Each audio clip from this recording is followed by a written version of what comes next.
and welcome to This Car Pod. I'm Filippo. I'm Nick.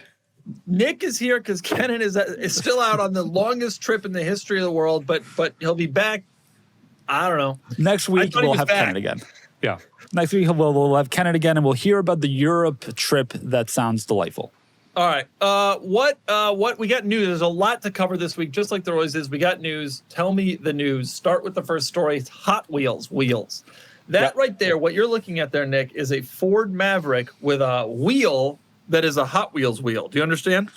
I'm so into this. Yeah. It's almost as cool as the Renault teddy bears, but it's modern. You can put that on. I'd put it on a Lobo personally, but I think that's just a regular Maverick. We'll let it slide. I think it's probably a computer-generated image. This was reported by The Drive. In fact, the article was written by Andrew P. Collins, who is Filippo's favorite automotive journalist. I do love Andrew. Favorite is like a tough list to make, but I do love Andrew. Well, Andrew's got the best hair in automotive journalism. But anyway, so he put up a picture. Fingers, though. So anyway, these wheels look like the wheels that were on Hot Wheels cars like for our entire childhood. I don't think they really still are being used on Hot Wheels cars, but like throughout the 80s and 90s and 2000s, Hot Wheels cars had these wheels. And so now there's a company out there who's going to be making wheels in all sorts of sizes. It says the plan is to make them from 14s to 28s. Wow. And in bolt patterns from 4 lugs to 8 lugs. So like in theory, it kind of works with everything. And we'll see if they actually end up coming out with these. Is this the only design? The company is called Concept Car Studio. Well, that's the only design that Hot Wheels did. That's fair. I hope they don't get sued by Mattel, but I would love to see this on a dually, an Escalade, like something big and substantial. Nick, would you run these? Absolutely not on the Murcielago, but on something. Maybe on a Multipla, it would be cool. It would work. If whatever company wants to sponsor the Multipla, I'll rock it. It would work. It would Nick's rock. It would work. Nick's just dropping his cars like 2 minutes into the pod. He's really filling in for Kenan. He's got more depth than Kenan on this one. Multiple cars. That's true. So anyway, these are cool, and I thought it was cool, and I saw the article, and I thought the article was cool. And Filippo, admit that you like them. Of course. Yeah, they're cool. I'm not a big aftermarket wheel person, but these are cool. They're funky. They're interesting. What would they have to cost for you to toss them on one of your cars? They would have to quite literally be free for me to consider buying any kind of aftermarket wheel. It's just a no. I won't. Period. I don't spend money on things. You know what? They would look cool on a like a K car or something that already is like a toy car size. It would kind of work on the Fiat. Yeah. Unfortunately, the Fiat will be going away. Can I tell you something, Filippo? Right before Nick money shifted his TTRS and blew the motor, he had put on gold wheels. They were HREs, very tasteful, and they were actually refinished to brush dark clear, although they were gold for a minute. But yeah, I think I've owned probably 20 sets of aftermarket wheels in my life, mostly BBS and HREs, but 1552s, a bunch of different brands. So would you describe them as a waste because of Nick money? is now kind of known for being the guy who takes cars back to stock. Yeah, I know. It's weird how that went full. And you're now the guy that mods cars, and you used to be anti-modding. Yeah. So I got some forged pistons. Who doesn't? Filippo was talking about doing a built motor for his Mercedes-Benz station wagon. That's right. It needs to be built. It certainly needs maintenance. Is that the same? Okay, no. Give us our next news story. All right. Last week we talked about a tariff deal with Japan. Earlier, where there will be 15% tariffs, pretty much across the board. A couple exceptions, but pretty much across the board. This week it was announced that Europe has a very similar deal, at least in broad strokes. The White House and the European Union have not really revealed too many details. Turns out they're still very much fighting over most of the details of this tariff deal, but it does mean 15% tariffs, including on cars, instead of the 25% tariffs that had previously been levied for much of Q2. This, of course, is nevertheless, notably more than the 2.5% tariff that existed before. So automakers still not very thrilled about it. Most European businesses not very thrilled about it because it also removes tariffs on imports from the U.S. into Europe, which is a big deal for European manufacturers.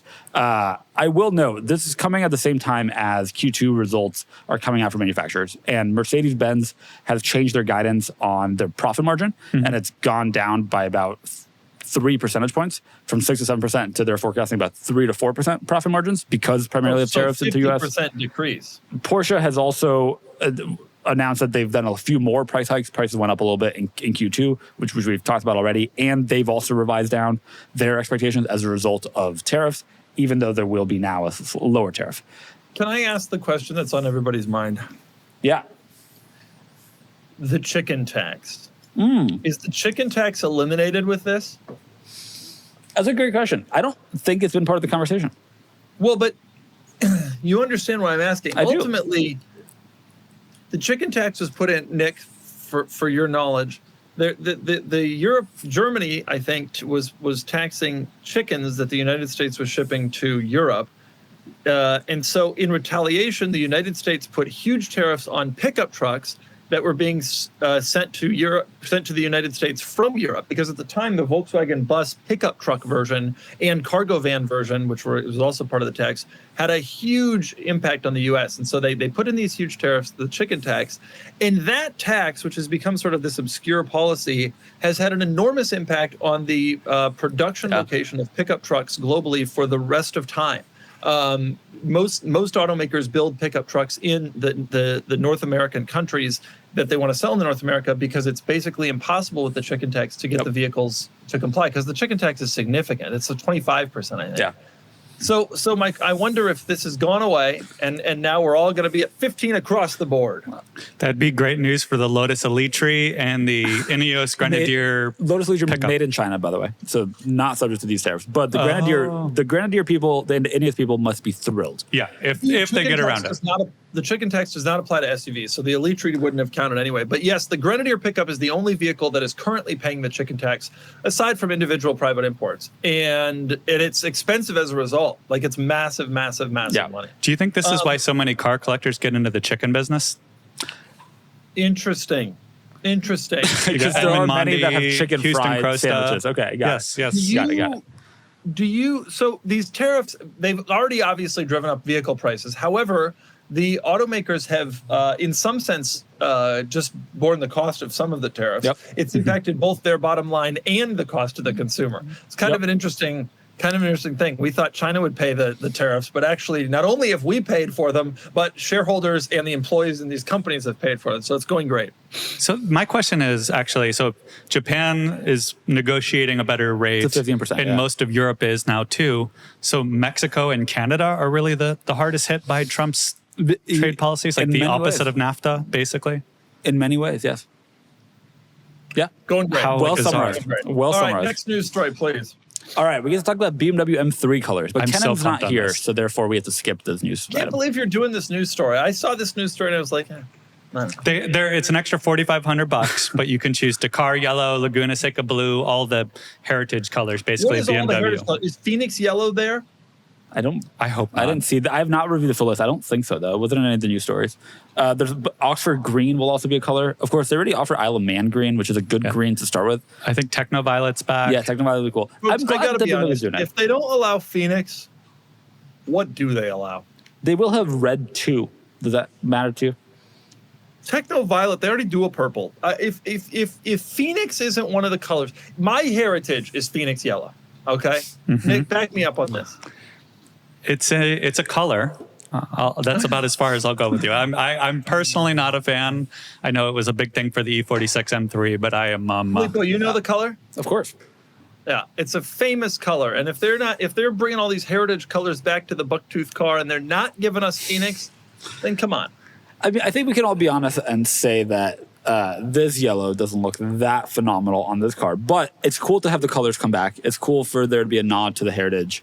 It's also a good recognition of like, wow, E36, which is where a lot of these colors were, values are like really, really strong. People are loving these. Those colors specifically command a premium.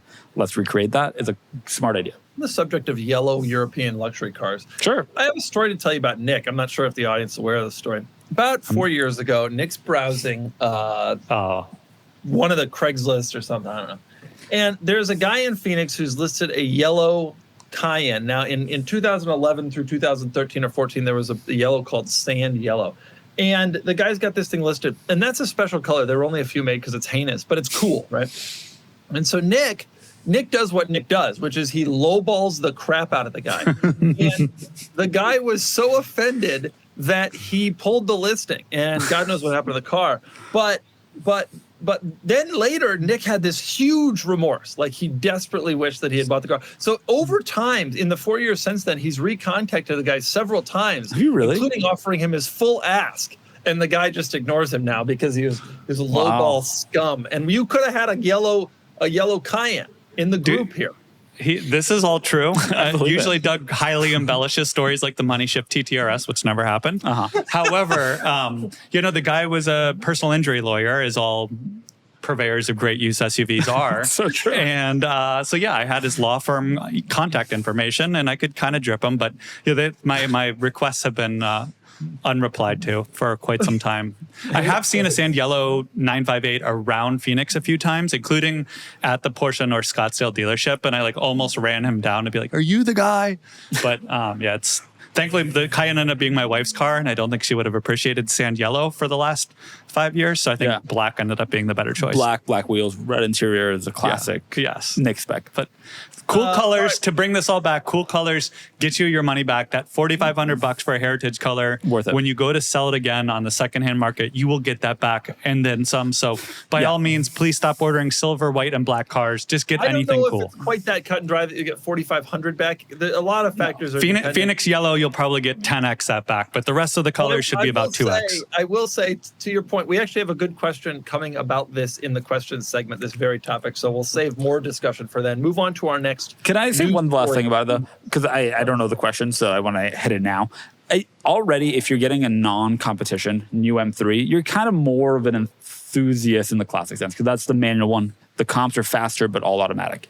Now, if you get a non-comp in a cool color, that will be a sign that you are legitimately into BMW. I agree. A non-comp in Laguna Seca Blue is going to be in 15 years. That's going to be the E46 competition slick top of this car, and they are going to undoubtedly sell for a lot of money. Now, I've made this argument a bunch of times, and what people always tell us is they don't care. Like a lot of these guys buying these cars are leasing them. They get bored after a year. They're not trying to preserve the car for 25 years. They don't care what it's going to do in 25 years, and I think that's a fair argument. That is true. But if your plan is to buy and hold, then you will depreciate, but not depreciate as much. Let's be honest. The idea of buying a car is exciting, but actually doing it, not so much. Dealers calling you asking, when can you come in? Bait and switch sales tactics, yuck. And you definitely don't want to spend an hour listening to a guy named Rick check with his manager. That's why CarEdge's AI negotiator is a game changer. It contacts the dealer and does the haggling so you don't have to, for less than a tank of gas. It's powered by real-time market data and trained to spot dealer tactics and pricing patterns, so it knows exactly what to push back on to get you the best deal. Here's how it works. You pick the car you want. CarEdge creates an anonymous email and phone number, and then your AI agent reaches out to dealers for you and handles the entire negotiation. No weird phone calls, no pressure, no, I can knock $200 off if you buy today nonsense. The AI goes back and forth with dealers until it hits the best price.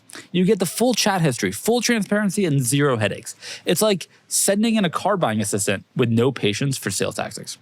Try it today at caredge.com/bids. That's caredge.com/bids. Cadillac is our next news story. Filippo's going to talk about our Cadillac sales are up. Filippo, I got good news for you before you tell me that. I got two Cadillac press cars coming, the Optique and the Vistique. The Optic V or the regular? The Vistique V or the regular? Didn't know they existed. Yeah, great. Cadillac sales, Nick, you'll be excited about this, are up a lot. They're up 19% year over year in the first half of the year. It's their best sales year to date, basically through Q2 in something like 20 years.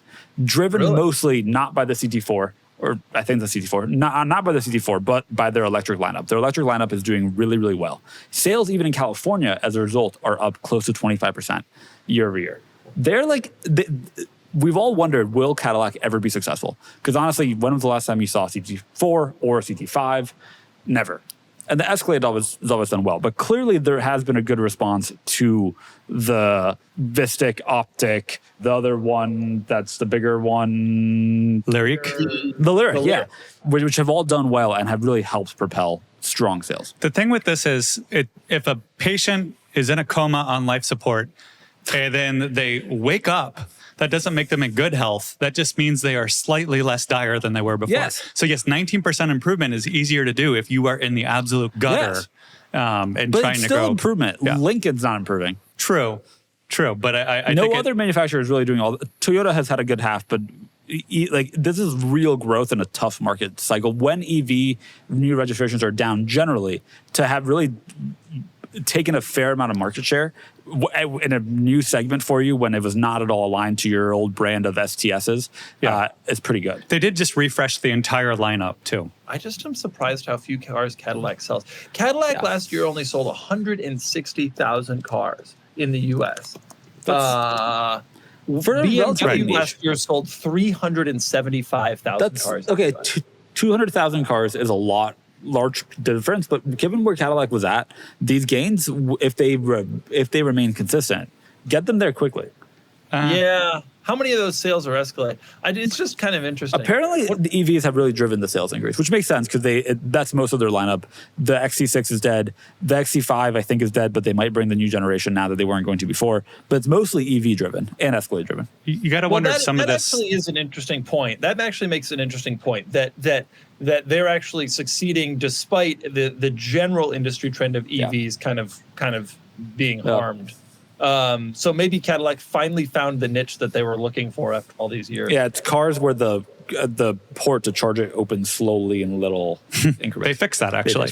But no, I kind of wonder too if Tesla's recent declines aren't creating an opportunity for Cadillac, and people are saying, hey, the Lyriq and whatnot isn't that bad compared to a Model Y or a Model X. They're also competitive vehicles, and frankly, GM now in the last year with the Blazer and the Equinox has competitive EVs on brands besides Cadillac. Mm-hmm. But if you want something that's a little bit nicer, or if you wanted something a year ago, the Lyriq was the entry point into a GM EV that wasn't the Hummer EV. Yeah, Hoovy bought one. I thought was pretty nice. Yeah. Man, the Escalade only did 41,000 sales last year when it was first full year as a brand new car. That means it's only a quarter of Cadillac sales. I never would have predicted that. If you had asked me, I would have guessed it was at least a third of Cadillac sales. That's weight, if you include the Escalade IQ, it is half of their sales. By the way, Cadillac, in my mind, the heyday of Cadillac, Nick, you'll back me up. Pull up the 2004 SRX with the North Star. Oh, boy. I love the first gen SRX. I don't want to sit here and talk about the great things that came out of Ramos Arizpe. That was the facility where they made the car. But I do want to talk about just this one. Oh, look at that. That's a later one, though. There you go. That's like a deep 04. They offered that car with a North Star V8 and one of the worst interiors ever placed on an automobile. It's such a good-looking car, though. Pull up 2004 SRX interior. Pull up that interior. It is the same, basically, as a CTS interior, fundamentally. And I want to be clear, that one has nav system, but almost none of them did. If you don't have the nav, it was much, much worse. And it wasn't good with the nav either. Anyway, that was the heyday. Regular car reviews recently did this in a way that only regular car reviews can pull off, and just absolutely obliterates it for 20 minutes straight on the types of people that bought it and how it wasn't a real luxury car and so on and so forth. Definitely recommend you watch it. Love the SRX. Gen SRX was a successful car. Filippo, can you name the mechanical twin for the second gen SRX? Come on, Filippo. The Buick Rendezvous. Oh, Filippo. I know the timing doesn't work out. Why hurt us? Why hurt the people? The answer is, of course, the Saab 94X. That's right. For like an afternoon. Saab 94X. For an afternoon in Ramos, they made those. With blue headlights. Maserati must be Nick. Yes, my favorite sort of brand. Another brand on life support, really, maybe deep coma at this point. They are speculated to be building a manual transmission car, not a Gran Turismo, which is what is pictured there, more of like a halo car, very low production special car. Think the MC12 maybe. We'll see if they have both the pockets and the chutzpah to pull this off. But the idea of Maserati or someone out there listening to us saying, hey, Italians, just put a manual transmission in it, it'll do well. They're maybe listening, or they're that desperate for product input that they're tuning in, listening to us and saying, let's give it a shot. We have talked about it a lot. Yeah, a lot. They've apparently canceled their McPura electric version, and instead might build something like a little bit above the McPura, same Nettuno V6 engine, but with a stick. Somehow in partnership with Alfa Romeo, I think. It's unclear. Yeah, they'll share something with Alfa, which is another brand in a little bit of a tough spot. Yeah. Maybe call it the McManual. I just don't understand how these brands can't look at Porsche and say, okay, Porsche has created fairly acceptable, but not blow out of the water SUV product lines, because they've figured out how to reach the enthusiasts and get this reputation as like a desirable brand. And instead, Maserati's coming out with this Gran Turismo. You know, our buddy Kevin, who should be on this podcast, he sent a picture to us the other day of a new Gran Turismo being advertised on like Car Gurus for, what was it, $100,000 off sticker? That was the advertised price. This isn't like, oh, I had to go into the dealer and like turn their arm. Like this was the price they were asking for online for a new. It was a 24. It was a leftover car, but that kind of further illustrates the point. It was in like this yellow too, so you could tell that was not helping things. It's not the clothes seal. That's not how you do a brand. Like, you do a brand, you take the MC20, you give it a manual, you give enthusiasts something to be interested in, and I promise you, if you make the brand cool among enthusiasts, regular folks will then follow. Right, well, People don't buy Cayennes because of the Cayenne necessarily. They buy it because of the Porsche name, right? You could go to the Audi dealer and buy a cheaper Cayenne, but the Porsche brand is sitting there saying, "Ooh," and people are, "Oh, I want a Porsche." No one says that about Maserati unless they're just not particularly automotive sophisticated. Here are two counterpoints to that. Aston Martin put a manual in the Vantage when this generation Vantage came out. 3 humans bought it. Did not help their brand reputation at all. I would argue it takes more than a manual. It takes more than a manual, because all Aston did was stick a manual. I never drove one, and I don't know, but all Aston did was stick a manual in it. Porsche does more than that. They have names for everything that makes people feel like they know a secret language. They have special colors. They also, to be honest, the Vantage was never the enthusiast car that a 911 or something is. Maserati probably has the ability to create such a car. I think it takes more than just doing a manual transmission. You have to go further than that. You have to build a really competitive product, and honestly, you have to do that for multiple generations in a row to really gain that reputation. And I don't think Maserati has the cash to do that. I think they have the cash because of their parent company, which has a ton of money, obviously. But I don't think they have the strategic thinking, and I don't think they're willing to take the time. I think that they would have to really spend real time, like 10 years before they were where they need to be. And I just think these guys are looking for quick wins and shareholder value and quarterly reports. Well, when your parent company loses a couple $1 trillion a year, what's a couple more? If I was running that company, they wouldn't be losing trillions. I'll tell you that right now. Everything would be different. And you know what? The Dodge Ram would look like it did in '96. Nick, am I right? Kind of still does. And bring back the Ram Charger, the Shelby SP360, a handful of other hits. I wouldn't bring back the Ram Charger. Can we talk? Speaking of Ram, you'll be excited about this. The Ram TRX it's been said is coming back. That's great. That RHO really never took off, did it? We talked about the fact that they already said that they were going to bring back the Hemi, but now they've also said pretty publicly that there will be a Hemi TRX, like a TRX edition. I don't understand why the RHO never took off. It had better numbers than the Raptor, which is a huge seller. It doesn't make any sense. People are like, "Oh, it's not a TRX." Well, the Raptor R isn't a Raptor. Like they're different. I totally disagree with people's take on this. I think the RHO is great. I went to the product launch for it in Palm Springs, drove it around in the desert. Filippo could have come. He refused. I wasn't invited that time. That was rude of you. You know, that may be your opinion, but for us non-low T, non-soy boys over here, we want the TRX, all right? We don't want any of your hippie Californian Nantucket stuff, all right? We want a real man's car. Right. No 6 cylinders for you. Yeah. Nick, the car, it has 540 horsepower. Do you have a car even that has 540 horsepower? The RHO is... My Murcielago's got 550. Oh, great. Okay, 2 more. When Filippo and I are done with the Multipla, it's going to be pushing that to the wheels. You bet. On corn, E85. How do you even make a 1.9 liter turbo diesel make anywhere near that horsepower? I think we're going to need an EV swap it. You got to swap it. Swap it. Cummins. All right. So TRX coming back. That's great. I think that's awesome. I think that the RHO and the TRX is a formidable lineup. Plus, it's the right direction for Ram, which doesn't really have that. Like they have a fine pickup truck, but they need to get 2 stories in a row of Stellantis doing smart stuff. I'm here for it. They have a new CEO and it's a comeback. They have a new CEO and they have a new head of Ram in North America, who is a famous enthusiast of these kinds of cars. Next story. And good news for Stellantis again. More good news for Stellantis. Yes. And slightly bad for the rest of us. Trump administration / EPA is going to stop enforcing emissions regulations based on what they ruled in 2009 that really caused all the automakers to be careful and considerate about miles per gallon and all that hippie nonsense. Now we're just going to let it go. Well, and so I don't think it's related to fuel economy. But they're connected, certainly. So in 2009, the Obama administration, is the EPA, put out a ruling that basically said, we believe, based on science, that greenhouse gas emissions are bad for people's health. The more there are greenhouse gases and noxious gases, the worse people's health. And so we as the EPA can regulate this because of this connection from health and greenhouse gases. CAFE rules, which regulate fuel economy standards for manufacturers, are also based on that same thing, right? They were previous to this ruling, but it really is quite connected to miles per gallon. That's how you measure and cleanliness of the emissions, but they're usually connected in calculations. The Trump's EPA has said, we're just going to get rid of that.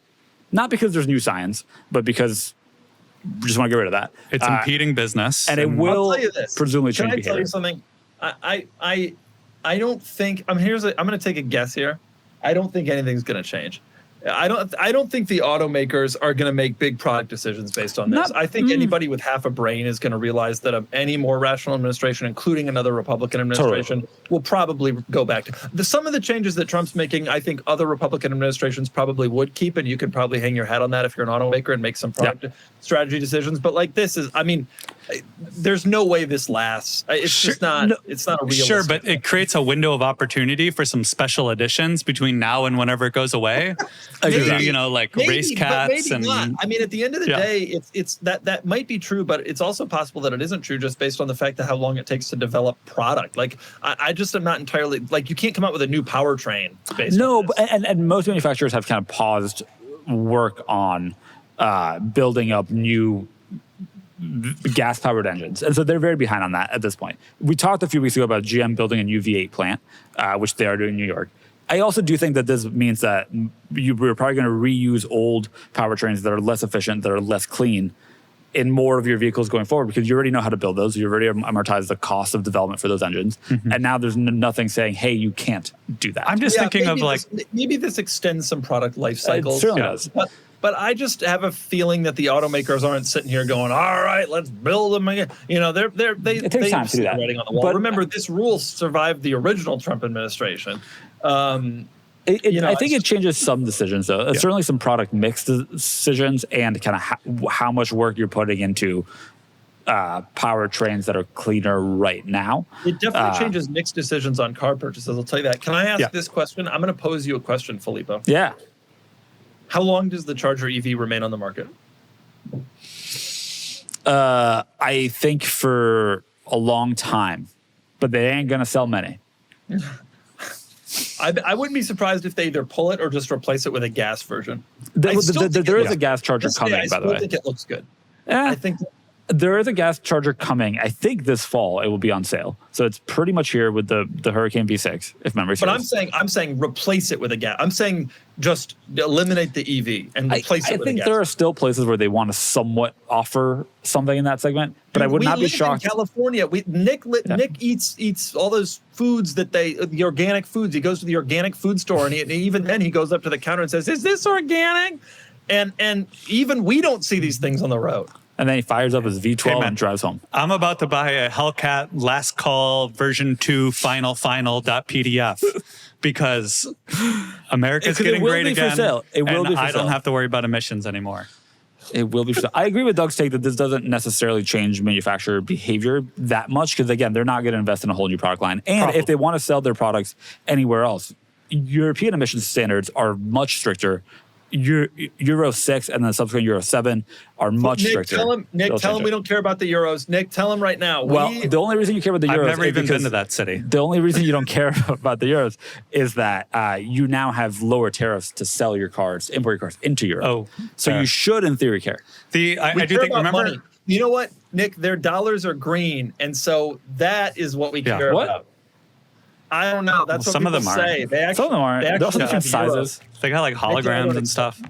Look, I don't accept that coins. currency. Big news from Cars and Bids, and it's something a lot of you have been asking for. You can now sell any cool car on Cars and Bids, regardless of its age. That's right, no more 1980s cutoff, no more sorry it's too old. If it's cool, quirky, or enthusiast-worthy, we want to see it. You want to sell your air-cooled Porsche, your muscle car, your land yacht from the 70s with a hood the size of a squash court? Now you can on Cars and Bids. This opens the door to even more awesome cars, more variety, and even more fun for our community of car buying enthusiasts. And for sellers, it's still the same great platform with daily auctions, over 800,000 real enthusiasts, and support from our team every step of the way. So whether your car is classic, modern, or something in between, you can now list it for sale on carsandbids.com. That's carsandbids.com, now open to everything cool, no matter the year. Okay, we have to move on. We got too many news. What's next? Okay, airplanes exist. All right, next one. All right. Yeah. No, and speaking of the environment and or regulations, Tesla is being sued by the state of California, arguing that their claim of full self-driving was misleading and or false advertising. The penalties being discussed could include a stop sale in the state of California for a month or greater. We shall see, however.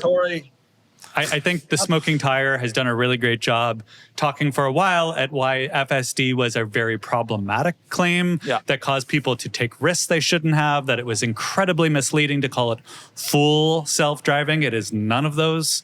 What do you mean? Okay, fine. Let's sue Porsche because they call it a turbo when actually it's electric. Give me a break. Yes, but this is a safety thing versus you're not buying a turbo thinking it's safe. That's a safety thing too. I don't feel safe with the amount of depreciation that car has because it doesn't actually have a turbo. That's fair. This is retaliatory. Okay, move on to the next. I will say Tesla has been sued a lot of times for claims like this, especially resulting in accidents. They usually settle those. This feels like something where the state comes out with some big claim and some big punishment, and then they settle for yep, by next year we'll be compliant. I agree. This is like a dog whistle just to say, hey, we did something and make all the libs happy.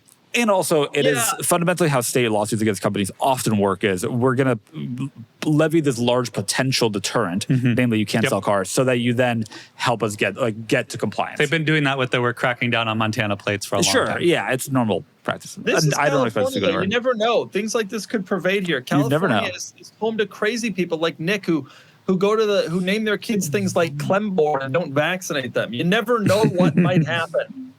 All right. Never know. All right, we're moving on to talk about cars. We're done with the news. We got to talk about cars. We have a Talk Cars segment. So many. And in this segment, we talk about cars. Now, the Talk Cars segment is brought to you by Nick's Fiat Multipla shirt. Nick bought this shirt on eBay. It's obviously old. I love it. Nonetheless, it's sponsoring this segment. I want to talk about a few things today, but I want to start with Nick. I want to start with Filippo because he's written in our little document here. He's written the following things. I've been installing cosmetic mods the past few weeks. Yeah, that's accurate. It's been interesting. What the hell are you talking about? You've been installing cosmetic mods? I have. My father-in-law is unfortunately very sick, and so we've been spending a lot of time with him and other family. But he has a bunch of projects. He's like a big car guy. He was a mechanic for years. And he likes to modify his cars in specific ways. And he also likes to buy cars. And there are projects that he has not gotten to finish because his health has taken a sharp turn. And that's meant that I and my brother-in-law have been kind of called to hey, he would love it if this got done. Right. So he bought an FJ Cruiser recently with a bunch of mods. And the last couple weekends, we've added running boards that deploy when the door opens. Nice. Just pleasant, lots of wiring. We've added new aftermarket headlight and taillights. I've done a bunch of other kind of miscellaneous finishing up of mods to other cars that he has. And I realized a couple things. Why? Is the main thing I've realized. I'm pro individuality. I support it. I mean, these are simple changes that don't impact certainly the safety or performance of the car, but they make it more individual. We added carbon fiber trim on the inside of the FJ Cruiser, all that kind of fun stuff. It's fine. It makes him happy. It makes my mother-in-law happy. Great, individualize it. It's not hard to do. But it also made me kind of reaffirm for myself that it's not my passion. I have good news for you. You're sitting across from the world leader in cosmetic modifications as a point of taste. Nick, counterpoint. A lot of them. First of all, you get the very satisfying before and after where you do a double take, you look at it. If you think it looks better, you do, yeah. Yes. If you think it looks equivalent or slightly worse, it's a different issue. If you've had a car for a while, like it spices things up, right? It's like getting a new pair of glasses or a new haircut or a new shirt, but for your car. That's a fair way to think about it. The headlights often do add some level of functionality. One could argue that stepping things also help. I mean, it all depends on the mod you pick. Nick, can I ask you then? Because those things that Filippo mentioned do add some functionality, but what about putting that 3X wing on your TTRS? Like, what did that do? The funny thing about modern cars is it's very much like it's a snowball effect where you start out with little innocent things like a 3M stick-on carbon fiber from eBay, and before you know it, the car rides terrible, and like you have to explain it. Like if you give your keys to someone, you have to be like, oh well, ignore this chime, and oh the TPMS light's on, but that doesn't mean anything, and you like it rubs a little bit, so don't turn the wheels all the way. So eventually, like any good drug habit, it gets carried away, and then it starts to create more harms than good. Yeah. So I will say I've always been kind of a opponent of mods that really impact safety. I think people have maybe gotten too far with like pickup trucks that are heavily lifted that do impact other people on the roads safety. Things like headlights, running boards, whatever, interior trim. I did what feels right. I did run LED headlights once that didn't have a projector on it, so it was just blinding everyone. I could see better though, so it was a wash. I will also say, Douglas, you modify your cars. Your Sequoia, for example, you have heavily modified to look more the way you want. Yeah, well, it looks great. I took off the running boards and the Sequoia badge. And you painted the wheels and the fender flares are different or something. The fender, no, we had to keep the fender flares. We can't change those. And yeah, we painted the wheels from black to gray. I hate black wheels more than anything that could ever exist on any car. I would rather have a misfire than black wheels. Well, Filippo, I'm glad you got to experience it. I like Doug. I suggest going an OEM plus route. Sure. Try to find like European only parts. E63 badge on the E350 wagon that I have over here. The irony actually is that I'm going an OEM minus route, and there's actually I've kind of grown to like the Sequoia, and there's a few other mods I'd like to do which are even less mod. I want to get lesser wheels. It's got these TRD Pro wheel. I want to unbadge the TRD Pro things from the hood. I want to. Those that know will know, though. What's that? Those that know will still know. I don't care if they know. I'm not trying to get street cred by driving around in a TRD Pro family SUV. The kind of people who like think that's cool, I'm not entirely sure that I want their like admiration. I think it's best that we just move on from all that. Can I add one corollary of spending all this time modifying cars? Each time we go to my in-laws, it's about 1,000 miles. That means that at this point, we have added, in the last 6 months, 14,000 miles to the GTI. Wow. Bought it with 13,000. We're just about 27,000. He ain't garage queening that thing. No. You see that, Nick? He bought a low mileage car and he decided to go with it. Boom. I've driven a lot. It's phenomenal for driving 1,000 miles in a weekend. It's actually it's good for driving 1,000 miles in a weekend. There's better cars. Speaking of driving a lot, my car segment is about my Ford GT. Wow, really? Yeah, I miss it. I haven't seen it in months. I don't know where it is. But here's the deal. My Ford GT blue, Nick, you remember the car? White stripes? It needs tires. It needs tires. Oh, no. Now, the reason I bring this up, the last time I got tires for it. You're getting some Nankangs? Yeah, I'm getting Nanking Road Warriors. Is that not the right tire? I think it works. It's good for your performance driving. Last time I got tires for it was 2019. It's time. Which I didn't really realize it had been so long. And so those probably have like mid 2019. We would call that out as a flaw, by the way. It's got, they're old and they're worn too. Cause I got those tires with 33,000 miles and I'm at 44,000 miles. So these are Z-rated performance car tires like they wear. So anyway, the reason I bring this up is the funny thing about Ford GT tires is you don't just go buy regular tires. I have come to learn, and this is true on my car and every other car that every other Ford GT that anybody else is driving. The tires that you get in the front are Porsche N1 tires, and the tires that you get in the back are Scuderia, like Ferrari appropriate tires. And in fact, the rear tire is the same one that goes on the Enzo, and the fronts are the same one from like the 997. And Really? you mismatch them. They're both Bridgestones, but you mismatch them, and that's what people do. Isn't that weird? Is that what you were running right now? That is what I'm running right now. It is what every single Ford GT owner is running if they drive their cars. Every single one. There's nobody does whatever the OE spec was. Every single guy does this. This is every forum is like these are the ones you want. Wow. So that's what I'm doing. Wow. Yeah. I'm surprised there's enough Ford GT drivers that have driven more than 7 miles to know this. Well, you buy I know. I don't know how they got through this trial and error, but if you go on the forums, it's not even like there's not even room for you to have alternate opinions. People are just like, no, that's what you do. So I'm going to do that. Nick, you pumped? We'll be able to take her out, Yeah, that'd be fun. I'll trade keys with you on the Mercy.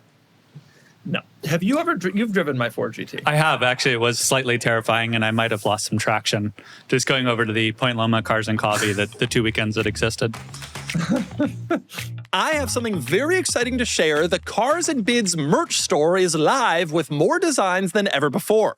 That's right, you can now wear your love of quirks and features with t-shirts, hoodies, keychains, and yes, even license plate frames, because nothing says you know your quirks and features like proudly wearing our merch. We've got high-quality shirts that are perfect attire for car events. Doug Score shirts, Car Spotter shirts, even a shirt with God's Chariot itself, Kennon's E39 M5. I already have a few of the items. They're super comfortable, very cool, and honestly, way more stylish than my usual wardrobe. So head to merch.carsandbids.com to check it out. That's merch.carsandbids.com. Grab your merch and show the world that you support this YouTube channel. Okay, Nick, tell us about the situation with the Bentley and or the Multipla.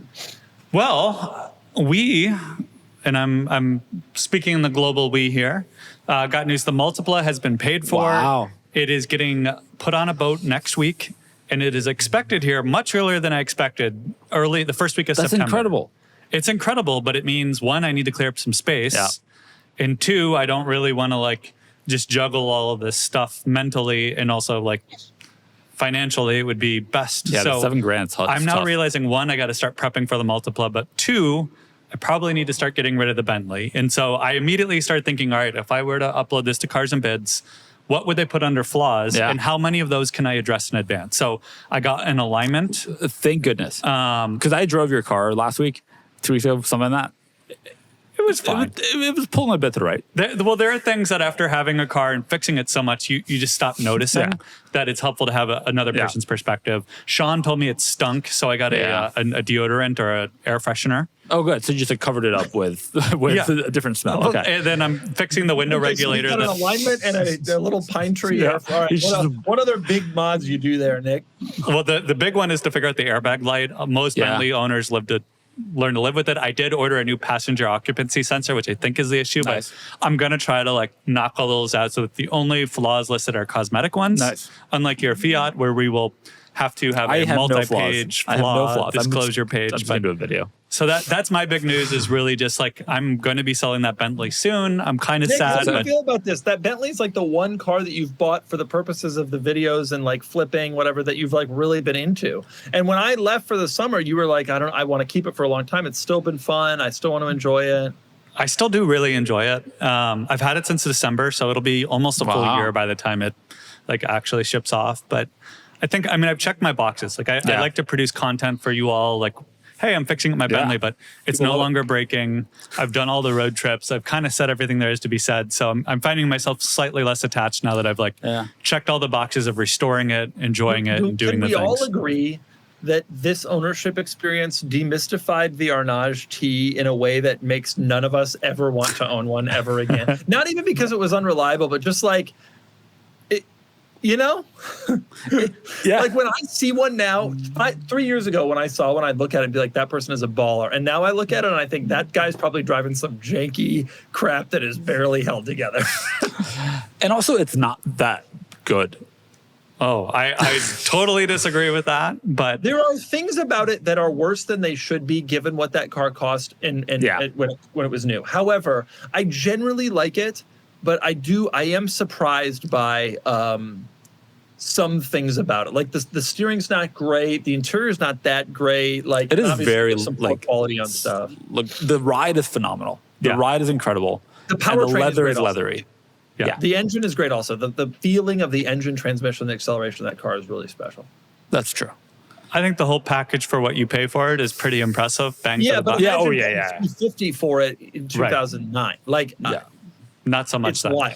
Yeah. Yeah. Can I just say, you announced to your wife, I think last week on this podcast, that you bought the Multipla. I have already begun to prepare my wife for the fact that when you are selling it, I will be buying it. That's good. So I've like we're taking different tactics. You bought it and then Yeah. announced publicly, hoping your wife would be listening. Filippo, That I'm this going to tell happened. you right I'm taking the now. opposite approach. I'm going to tell you right Starting now. your head. Nick Yeah. is selling a thing on Cars and Bits. Well, I'll bid. You're going to have to pay. It'll be you're gonna no have to pay all reserve. the money. I'll bid. This ain't something where Nick's giving you a friends and family for two Well, he reasons. Number should, one, but- we got to have a resolution to Nick's video series about the car. But number two, Nick is a cheap man. He wants every penny. He's like you. He's not going to sell it to you for some deal. He wants every penny out of it. Fine. This is what Ed's doing. I tried to buy his Diablo SV off of him, and he put it on the site no reserve and told me to bid on it. And I have actually bid on it once, and I might bid on it a couple more times. Look at that. But yeah, a shrewd negotiator doesn't just give it to a buddy. He says, let the market determine what it's worth. On the subject of Ed Bolian, let's move on to the market report segment and talk about the Ed Bolian situation, because there's a lot of Ed Bolian content to discuss. I like that it's a situation. It's I mean, a it is, right? situation. We all agree. It's a situation. So let's move on to the market report, which of course is brought to you by Cars and Bids. There you go. It's not. You go to carsandbids.com. Is it Haggerty Marketplace? No. It's Cars and Bids. .com. People out there are like, what the hell is carsandbids.com. Haggerty Marketplace? Okay, Cars and Bids, the greatest place to buy or sell an enthusiast automobile.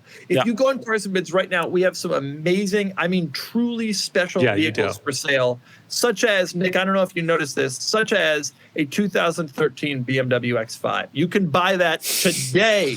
There's also this really nice G300, which we're calling blue, but feels like violet purple to Dude, me. I saw that come through. I've been on such a G kick because I'm out here driving mine all the time. Me I too. saw that come through and I was like, that is the G. to Look at that have. interior.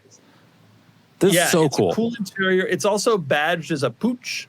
And Yeah. so you can which people pay less for, but it's so silly because you just 2 Mercedes badges and you're right back in the game. I don't And, do things for the badge, and I don't modify my cars. Yeah, do well, some but running it's boards. literally, I mean, like the grit, like it would take Nick 30 seconds, and it would take you 45 seconds, and it would take me the better part of a weekend to just change out that grill. But this is such a cool G. I agree. Oh, look at that winch. But we Like, you can do really- also have some X5 Live. That is accurate. That is Nick, a why true aren't statement. Nick, why aren't you buying this G? Huh? I might throw, I have, let's see here, like 15, 20 cars on my watch list right now. Everything Okay, from a let's- Ferrari FF, which I dearly want, an XKR, an Amphibicar, which is Yes. your favorite, is. apparently. Another QP5, a Vantage GT4, Another QP5. Quadrifolio N-Ring. I mean, Okay. E39. There's a Lorenzer M430. There's a 6-door to F250 for God knows what There reason. is. Okay, I want And to then all of stop Ed's for a cars. second Look at and that. talk about the Ed That's an Bolian extra stuff. long one. Yes. Yeah, Ed Yeah, Bolian. it's an excursion limo thing. Let's talk about the Ed Bolian. Ed Bolian is selling a ton of cars on our site. We're calling it the Ed Bolian collection. We are indeed. His collection includes like a 2011 Mercedes-Benz station wagon. They're not But all winners. obviously, there's in my opinion, there's 2 marquee cars here. One is a GL63. Good car. Good which car. I legitimately love, and at one point very seriously considered buying instead of my Range Rover that got me famous. You also the reconsidered it. You considered a GLS 63 instead of your E63. I have over various periods considered AMG GLs and GLSs. However, the real pinnacle star car is the Diablo. Nick, tell us about the Diablo and give us your take on what you want to do. Because you drove it for the Cars and Bids channel. Yeah, I was going to say, shameless plug. We just posted a video on it that Sandin caught like a really cool cinematography of, and I think it Camden captures is a like person. The audience doesn't know who he is, but Yeah. he's there and he cuts things. He's one of our You should know- phenomenal you should know videographers. Sandin. He's got scissors and he cuts things. Yep. He's got a cool name. So I got to go see all of these cars. I would agree the Diablo was certainly the crown jewel of the collection, but it's really, really cool. It's got like an exhaust on it. It's such a vibe. The bright orange, like this was a repaint, and I think if you could pick any color for a Diablo SV, like orange, if it's not your top choice, it's definitely like your top 3 in terms of just like what it should be. And I think finding an orange Diablo SV would be nearly impossible. Here's one that's like, okay, it's a little imperfect and rough around the edges, but like it's been driven. You can go pick it up and drive it today. I was really impressed by it. I expected it to be way more compromised than it was. I thought it was like, it's not a comfortable car. It's no Arnage in terms of its fit and finish. Let's talk about the Nick take on this car. So that thank you. I appreciate the backstory on the Diablo, but I want to give a little context, and I want to get your take on what you're going to do. So before I went away for the summer, I had pushed Nick. I really try to push all my friends into getting vintage Lambos. Not only do I think that market is going to go up, but I think the cars are unfairly considered unreliable, and I want someone to be in my world with my Countach. And so I've been pushing Nick to get up Countach initially, but then he bailed on that. And he said I considered never bailed. So he bailed in the sense that I wanted him to do it and he refused. And I consider that to be bailing. So Nick went and test drove a Diablo in Phoenix like 6 months ago, and he wasn't really that interested, but he test drove one, and then he came back and he was like, "This is the greatest thing I've ever been a part of. I can't wait. I gotta get a Diablo." So I was like, "Oh my God!" I finally, after begging my friends, I finally convinced one of my friends to get an older Lambo, and then he manual swapped his Mercy, and so I was like, "Damn!" I had gotten this close to convincing Nick to get a Diablo, and now he's not gonna do it. Okay. Now the Bolian car list, it's no reserve. It's got a little bit of a history. Are we interested in the car? So I did actually try to buy this off Ed. We were maybe $100,000 apart because he wanted top dollar and I wanted to lowball the crap out of him. The next strategy. The middle ground was actually probably the market correct number, but because we both had such extreme views on this, we couldn't come to that. So, when Ed bought the blue LP640 off your site, one of the highest sales the sites had, it was a case where what he told me was basically like, oh, at that number, I'm not necessarily looking to add another 640 to my fleet, but I think that's such a good buy that I would do it and then figure out what to do with it later. And I kind of feel like that's what my current feeling towards Ed's SV is, if it goes for what I consider to be cheap, I might buy it, be financially destroyed for the short term, then panic sell one of the two cars. Nice. But it really just depends on sort of the bidding and that. Being no reserve and me, I can bid on this. Okay, I don't have any insider info. So you're gonna bid on this car? I will say he has thrown in a bid. He bid $100K, nice and early, but the market price is higher than that, Nick. I do. I just wanted to not keep it lonely, but hold on, refresh your screen. I think I need to refresh. We have a good prop here. All right. Nick, So Nick with a $200,000 bid. Just under. Nick's wife, who's going to find out about this bid later. Good luck to everybody. I love you very much, honey. I hope you enjoy your overnight in Catalina and just relax. Don't worry about home or your husband. We're doing perfectly rational things at home. Good bid. I like that you're under 200 by $1. That's great. Yeah, every dollar counts. The exciting part here is we will get to see what these are worth. I mean, this is a somewhat storied Diablo SV. They all are, though. Yeah. They all are a little tough. So it's going to be exciting to see what this is worth and also how high you go. Yeah. I appreciate the coverage of the Ed Bolian thing. Very curious to see where this auction ends up and how it plays out. I think Diablo SV is one of the most undervalued, underappreciated, very exciting cars in the market. I drove one and had a similar reaction to you, Nick, about a year ago. In fact, I deeply love my Countach. It might be my favorite car that I own. I was driving the Diablo that we had in the office. Now, this is a year and a half ago, and I remember thinking to myself, I wonder if I made a mistake. Not only you, but Kenan was super hyped on it, and Kenan is so particular about every little detail and fit and finish that I was shocked that Kenan enjoyed it as much as he did. It's just cool. It's like a hairy-chested Italian V12 gate. I mean, it's like the real deal. In the end, I have come to terms. I think the Countach is better for my purposes. However, if I didn't have my more refined other sports cars, the Ford GT and the Carrera GT, I honestly think the Diablo would probably be the better choice because it has almost Countach levels of visual insanity. But it's more refined and like easier and more comfortable and better and more drivable. And it's pretty cool. It's legitimately pretty cool, especially considering what they trade for. That's the thing. I think they're pretty good deals. I want to talk about the two other market report things. Wait, first, you just made news. The Countach is your favorite of your cars.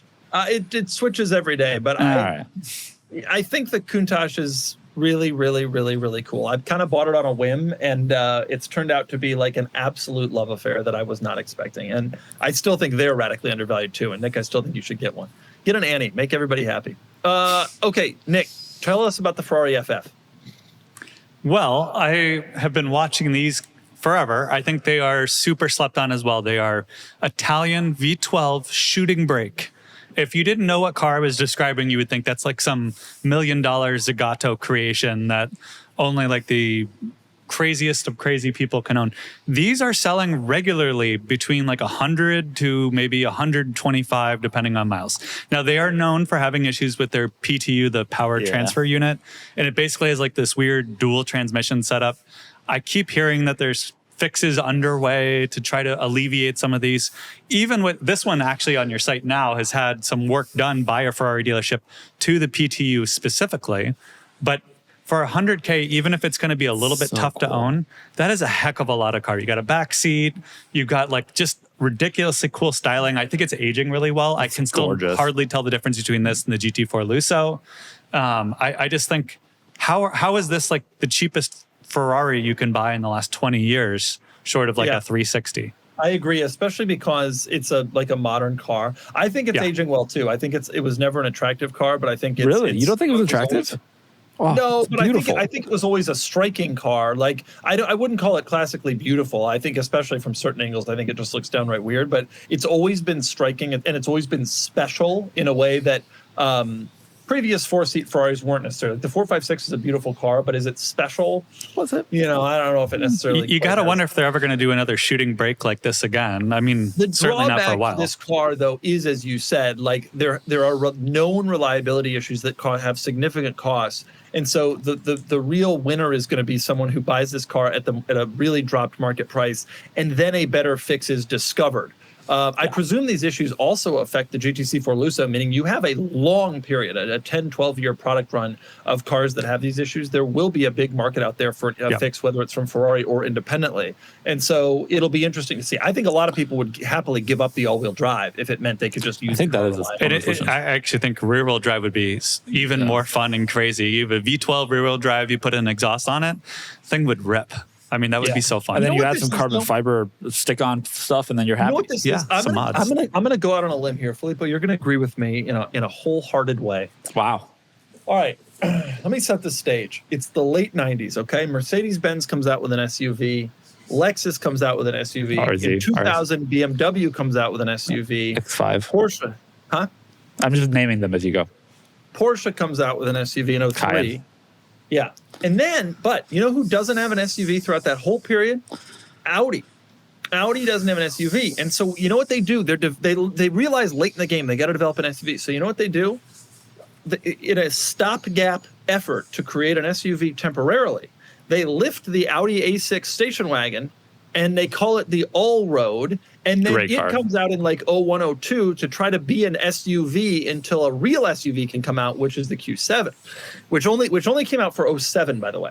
Now, the reason I bring this up, and then in the end, the Allroad became an unreliable car. The reason I bring this up isn't that what the Ferrari FF is? It was a stopgap attempt at an SUV before Ferrari really came out with a true SUV. It's a station wagon, and on the used market, it has become tremendously unreliable. The Ferrari FF is the Audi Allroad of the Ferrari community. I'm saying it. Filippo, do you agree with me completely? No. What? What have I said that's wrong? The parallels are pretty good, especially the unreliable part. That the 2.7 liter twin turbo in that all-road was notoriously difficult to maintain, and it was worth it on a B5 S4 or like a sports car. But as like a family hauler, no one wants to put up with that. Yep. Yeah. That is such a good observation. That is exactly what it is. The Ferrari FF is the Audi all-road of the Ferrari world. It was the stopgap attempt at a pre-SUV that was a weird-looking station wagon that became unreliable in the secondary market. Now, the difference is that the all-road had a manual. The all-road did have a manual and a turbocharger. Well, this car's got 12 cylinders, double the cylinders. Oh, yeah. So if you turbo a manual, you're at a turbo a V6, you're at a V12. Okay. We need to move on to the most important thing. Oh, quickly, can you tell us about Falcon F7s, Filippo? Yeah, we had an incredible Falcon F7 result, and we sold one for $181,000, which I think is a lot of money. But honestly, we are the market for Falcon F7s. They've made 7. We've auctioned 3 of them. We've auctioned number 2, number 3, number 5. That's Think wild. about that, okay? We've auctioned 42% of Falcon F7 production, right? Yeah. Like, in order to be that in the Carrera GT world, you'd have to have auctioned like 500 Carrera GTs. We are the king of the Falcon F7 community, okay? If you have a Falcon F7 and you don't, but if you do, you need to sell it on Cars and Bids. So I will say one was in 2021. Market looked different. 3,300 miles, failed to be reserved at 122. Earlier this year, we sold one with 14,500 miles. That person drove their Falcon F7 for 129,000, and then last week, 1,700 miles for 181,000. If you have one that's somewhere between 1,700 miles and 14,000 miles, you can expect between 130 and 180,000 dollars. That 122,000 result back in 21 would have been a good deal. Yeah. Okay. It's a cool car. Time to move on to questions. Questions are brought to you by Kenan, whose absence raises questions. The first question is from me. I have a question. It's for Filippo. Filippo, where are you going this weekend? Wow, what a good tee-up. Cars and Bids is having an event, our first ever Trackside Cars and Coffee at the IMSA race this weekend at Road America. So in Elkhart Lake, Wisconsin. I'm going back to my homeland. I'm very excited about that. Haven't been to Wisconsin in years and years and years. We will have like an incredibly cool collection of, came of age in Wisconsin. Italy is a better place, but Wisconsin's closer. We will have a bunch of really cool cars at like a Cars and Coffee in the middle of the track, fundamentally. If you're going to the IMSA races on Sunday morning, come meet Kenan and I, come say hi to the rest of our team, come look at cool cars. If you have a really cool car, I hope you already signed up and we're checking out our community post because we were able to give away some discounted tickets. So if you did it, maybe pay more attention to our podcast and our community posts. But I'm incredibly excited to meet a bunch of Cars and Bids and THISCARPOD fans there. Kenan will be very excited to talk to you. I will be there as well. Very specific Not necessarily phrasing. excited. You'll be there. Very specific phrasing. Nick, Kenan in the Midwest, Kenan going back to the Midwest, he is going to get into some 3-hour conversations, don't you think? Like Kenan gets into those already in California, but like Kenan, a Midwesterner, you put him next to another Midwesterner, he's gonna get into like an hour 40 conversation about like BMW part numbers. I bet. There's no doubt about it. And both of them will want to exit the conversation, but be too polite to end it. They'll be like, do we have to keep talking? You're only out. Filippo will be there. I'll be in Auburn Hills apologizing to the great people of Detroit about any anti-Detroit slander in previous episodes. You know, I don't feel bad about that. All right. By the way, I love Detroit. Love Detroit. Okay, I want to move on to the real questions. Remember, you can ask questions. You go to the carsandbids.com. You go to the community tab. There will be a post there that says, ask us your questions. You post questions. The reason I want to quickly get to questions here is because this week we got the very best questions we've ever gotten in the entire history of the cars. And Nick, several of them are for you, just for you individually. But I want to try to get to all of 7 of these that I highlighted. We have to go quickly. First question from Puzz52. If you could only get cars from one manufacturer for the rest of your life, who would it be? You can get any car, as many as you want, but only from one manufacturer. Someone chimed in and said this question's been asked to us before, and previously I said Toyota. I think I was trying to be contrarian. The obvious answer desperately disappointingly is Porsche. Yeah. I have zero interest in being a Porsche person. I don't want to go down that road, but they have the best range of products. And Nick, it looks like you agree with me here. Yeah, it pained me because I find Porsche to be such a default decision and kind of a boring choice, even though they are great cars. But yeah, I mean, a Cayenne for the kids, a 911 ST for weekends, a Macan for, I don't know, the side piece or the wifey or what have you. Like, there's an EV option. There's kind of something for everyone. Right option. The other answer, of course, is the Fiat lineup in 1999. Because as an Italian at that time, that was the only car you could buy. Well, if we could go back in time, I mean, O2 BMW, late 90s Celine, you could have an XP8, you could have an S7. You still want Porsche. Rather a Porsche. You could have a 918 and a Cayenne and a Carrera GT and some of the early cars. I love the order there. Some of the early cars which have a shaky little history there. You can really do a lot. I think Porsche's the answer. Filippo, do you agree? Yeah. Damn. Agreement from all of us. Yep. Okay, next question. This is a great question, one of the all-time greats. You've previously discussed the cheapest way to win Cars and Coffee. That's Nick with his Multipla. However, what's the most expensive way to go unnoticed at Cars and Coffee? I think the clarification should be that you as the buyer think it's a winner, but everyone else just passes by. So in other words, you're not buying it specifically to be unnoticed. You bought it because you think it's great, and then it ends up going unnoticed. And Nick, once again, we agree deeply because I see your note here. The answer, of course, is the Ferrari SF90, which is a $750,000 car that looks like a $150,000 car. Can we think of anything better?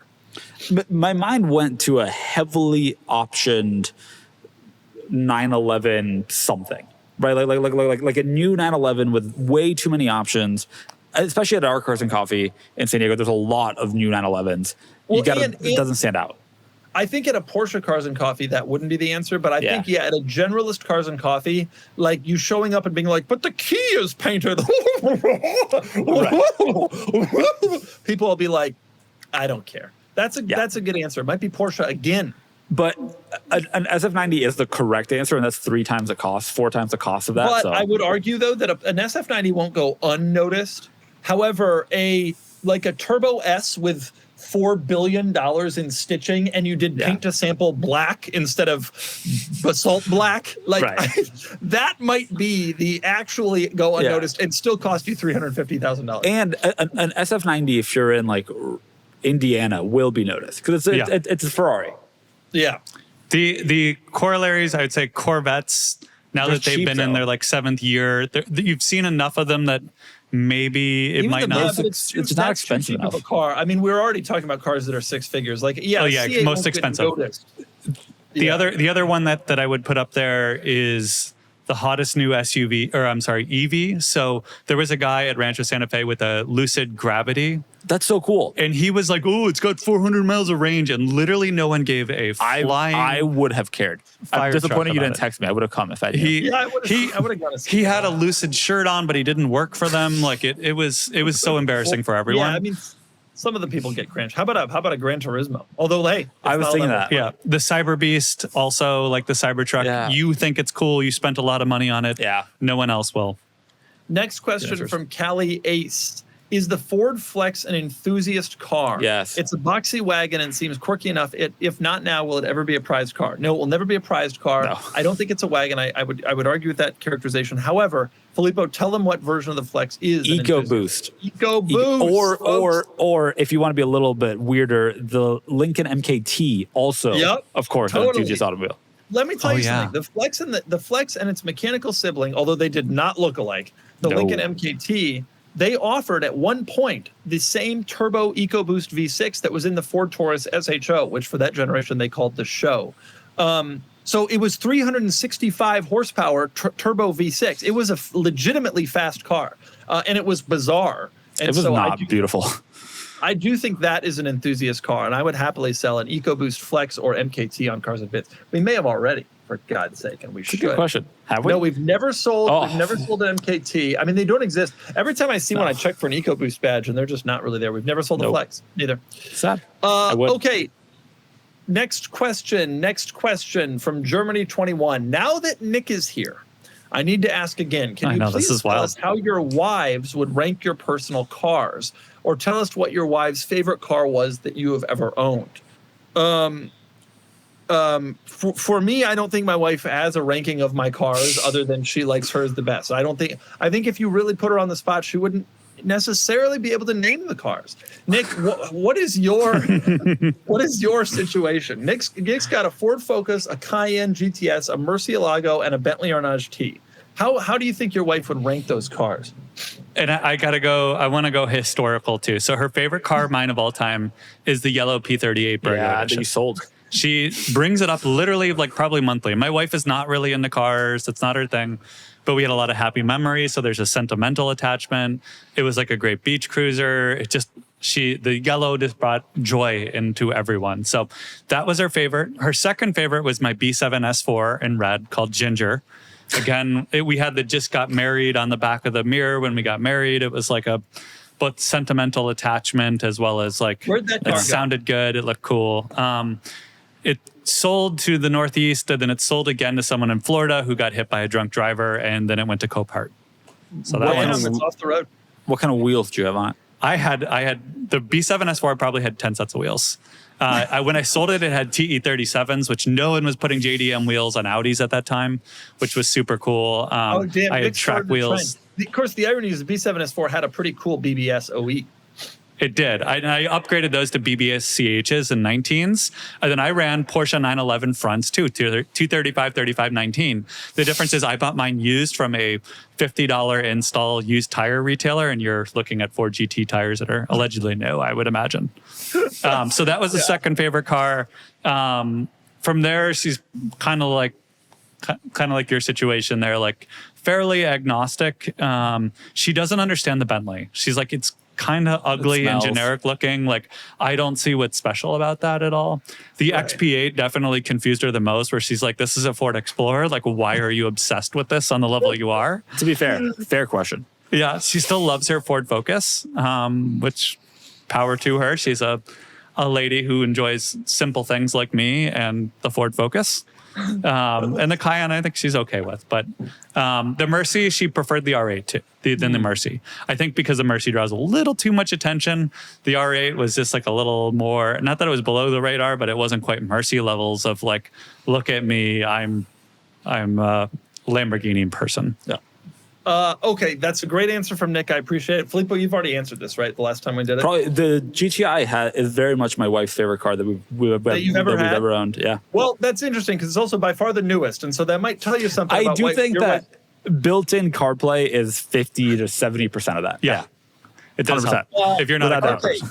we got to move on to the next one. There's a few more. From SD Meb. Doug, your garage has a V6, V8, V10, and V12.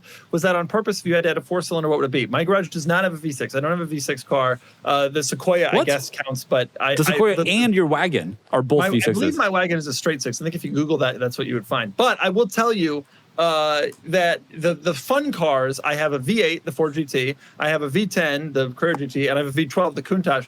It was not on purpose, but I do often think about how what I am missing is a six-cylinder, and it's also a lot of other things. I have an American, an Italian, and a German. I have supercharged and NA. And so what's really missing is a turbo six-cylinder Japanese car, which an R34 Skyline would, of course, be. And so that's a little hint for the future. No, I'm kidding. I have no interest in getting one of those. But I have thought about how I really need a six-cylinder, and I have at times really, really heavily considered a 993 turbo Porsche. But I've never pulled the trigger because I am not a what, Nick? Porsche guy. Exactly. Oh, you're right. It's an okay. inline. Change the inline for the facelift. I apologize. Yeah, I wasn't asking. apologize. You've also had do own a V6 for the record. 4 cylinders. The fun. I don't know what the daily cars are. They have engines, but the sporty cars that I have are. Oh, and the question was, if you had to get a 4-cylinder, what would it be? Never. Nick, what would it be? Integra. Ooh, Yeah, that's what I want. Honda Fit. No, I'm kidding. I would Honda Fit. Yeah. Those are good race series. Okay. But anyway, last thing on that, the 6-cylinder, I thought about 993 turbo. I've also definitely thought about NSX and a super turbo. That's the car that I really would get because it would complete the run. I'd have Japanese, German, Italian, American, turbo, all-wheel drive, or turbo supercharged and NA, and I'd have the 6.8, 10, 12 thing. But Nick won't let me get a super turbo. He's nixed it. Rude. No, I would support this. Mark IV. I'll chip in. All bad. I want a Mark IV. We'll chip in. I'll chip in $100. Okay, two more. We're going to go very quickly through two more. Banis, why are black, silver, and gray exterior paint colors so popular among regular new cars, but the resale is higher in the exotic car market? It's exactly the opposite. Why is that the case? It's an interesting question. Wait, I misunderstood the second part of that. In the regular car world, the resale is better if you get black, silver, white, maybe a dark blue. But in the exotic car world, it's the opposite. It's the special colors that actually bring more money. So he's asking, why is that the case? I find that to be such an interesting question. Like, for the obvious reason, exotic cars are like flashy intentionally, but like orange for that Diablo, like there are certain, it surprises me sometimes. Like Porsche and these weird colors are what really drive. And sometimes like colors that I think are objectively heinous are actually huge drivers of success in the market. Like that teal green on those 996s and 986s. They did a teal green over teal green. And it's so unbelievably ugly, and yet that they bring a lot more money. Like, why do you think that is? I think it's just the dealers are risk averse, right? If they have to showroom it, and they just think it's a specific buyer that wants a bright yellow or bright color, versus most people. Like if you're at a stoplight and just look around, doesn't matter what part of the country you're in, just look around and count how many cars are silver, white, or black. It's going to be like 95% of them. But I think that the crux of the question, it makes an interesting point, which is even if you weren't risk averse, no dealer would order a yellow Lexus R. Like in the Lexus RX world, yellow isn't going to be a value add. I think there's no matter what. I think there's a clear reason for it. Right? Like if you are trying to sell a mass-produced used car, your best bet is you're like playing a timing game. You want to sell that as quickly as possible. You don't want to wait for the right buyer who wants that color. You want to sell it to anybody. And anybody that's looking for a used car, the regular used car, is just going for like price, ease is a near me. If you're looking for a Diablo, you're looking for a Diablo. You want a spec. And you as a seller are maybe willing to wait or like put in a little bit more effort into finding the right buyer or putting the platform like ours where you find the right buyer.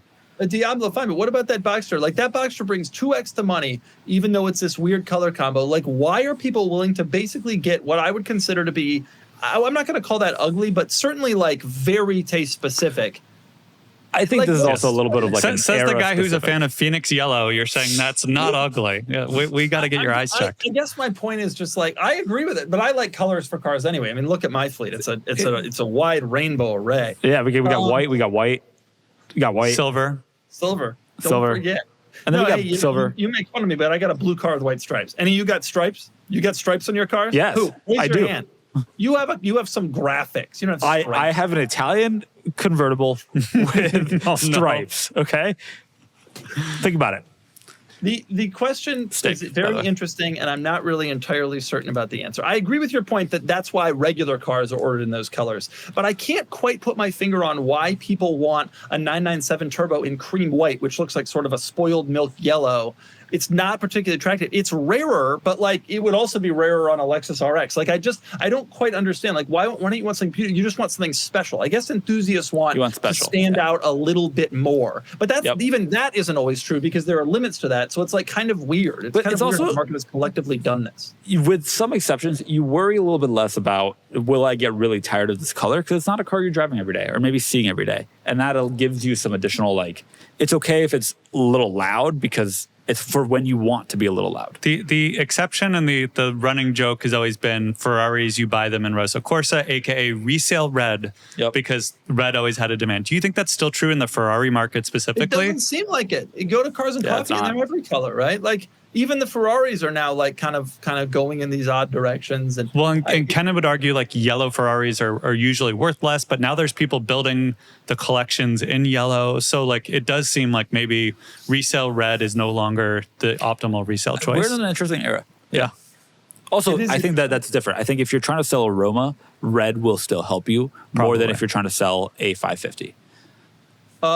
Okay. Our last question is from Mean or Nice. New Countach question. We all know the hatred most people have for this clear money grab, but how much depreciation would make it interesting for you? I just saw one listed on MotorN for $2.29 million, which is $500,000 less than sticker. Do you believe that 2.29 is 500 less than sticker? Which still seems like a lot for a limited edition Lambo. Prices appear to be falling. How much would it take to make it interesting for you? I was thinking about this, and I'm going to give you my answer. At what point would I jump on a new Countach? And do you want me to tell you what the answer is, Nick? Never.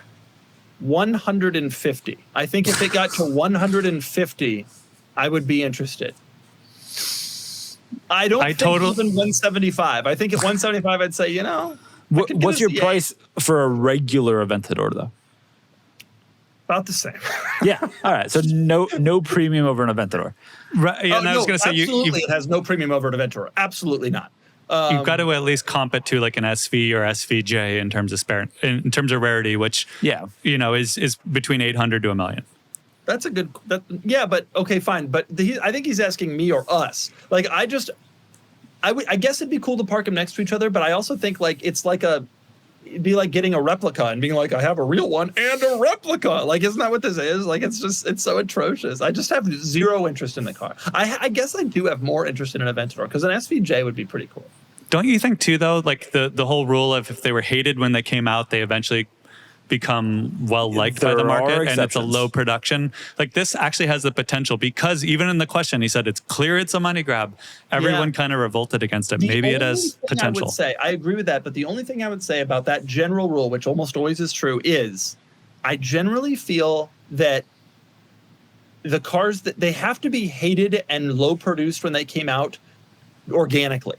Like, this car was intentionally held back in production and made to be like the Countach. Like, it wasn't organic hatred. I don't think the market will ever be like, oh, this is amazing. It wasn't special because it was limited by demand and then later demand grew. It was special because they tried to convince rich people that it was special. And there's a lot of unsophisticated people with money out there who just tried to park money in this car. Obviously, they've not done well.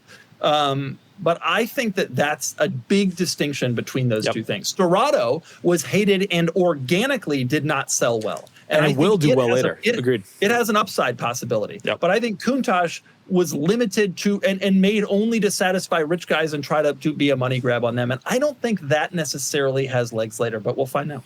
I'm with you. I will say, good news, combined fuel economy, 11 miles per gallon. Well, it's a hybrid, right? It's better than my Mercy. Okay, we have to stop. This podcast has gone on way too long. Nick, do you have any final parting thoughts? Bid on the Bolian collection. Watched my video about it, and that's come say hi at Road America this weekend. Nick, you sitting on the high bid still? Someone outbid you? Nope. No, I'm actually starting to get nervous as this goes on, but I'm pretty sure someone will. The car's been live for like 5 hours when we're filming this. I think we got time. I already have one too many cars, so let's add fuel to the fire. What a car, though. Filippo, you got anything for us? I'll see all of you at Road America. Every single person listening, all 250,000 of you, see you there. Can't wait. Road America. All right, everybody, absolute pleasure. Thank you for watching our finest podcast yet. Stradman does that when he ends his videos. I want to be like him. Goodbye.